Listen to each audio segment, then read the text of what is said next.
Oi, pessoal, bem-vindos de volta. Na aula passada eu comecei a mostrar um exemplo numérico, né, que a gente tinha feito, um escoamento sobre uma placa plana, e mostrei também os resultados que a gente conseguiu com a simulação e a comparação deles com o experimental, né? Eu falei que nessa aula eu ia falar um pouco mais sobre por que a gente fez aquele experimento, aquela simulação, desculpa.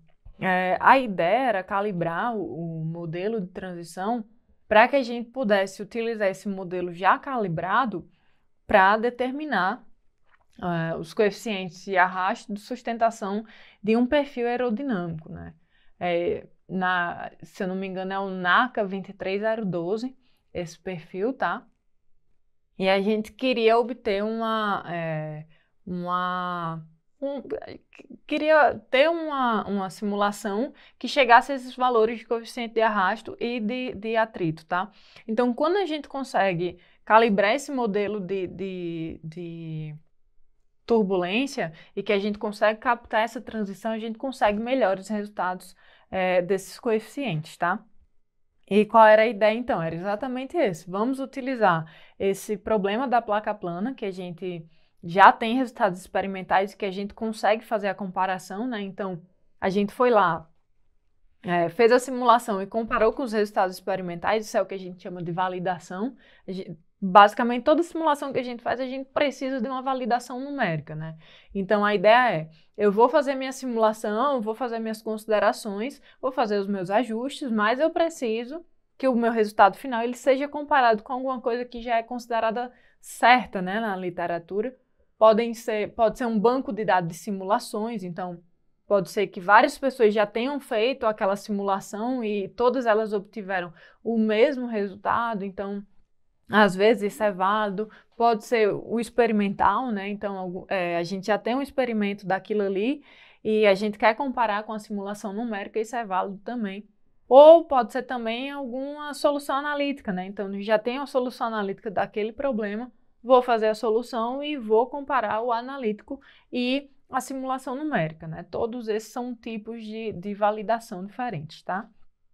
Mas a ideia era essa, utilizar esse problema do escoamento sobre a placa plana para que a gente pudesse fazer a validação desse modelo de turbulência, né? O SST gama θ. Exatamente para conseguir fazer a simulação do perfil aerodinâmico e obter os coeficientes de arrasto e de atrito dele, tá? Então, é isso exatamente que vocês estão vendo aí nesses gráficos que a gente tem aí. O CL é o coeficiente de sustentação, né? É o lift. E o CD é o de arrasto, o drag. Então, a gente tem aí uma comparação dos resultados obtidos experimentalmente e dos resultados obtidos numericamente, né? A gente vê que para o caso do modelo de turbulência calibrado, que é exatamente o SST gama θ, a gente vê que a gente teve um resultado muito bom quando se trata do coeficiente de sustentação, né? As curvas, elas estão ali basicamente uma em cima da outra, a gente consegue observar bem. Então, para chegar a esse valor do coeficiente de sustentação, foi tudo certo, né? A gente conseguiu um bom resultado. Já para o caso do CD, ele não foi tão bom, né? A gente tem até uma certa concordância, mas ele não foi tão bom, não casou também com o experimental. E o que a gente também fez, a fim de mostrar, né, que essa calibração ela valeu a pena, foi comparar com o modelo de turbulência do SST comum.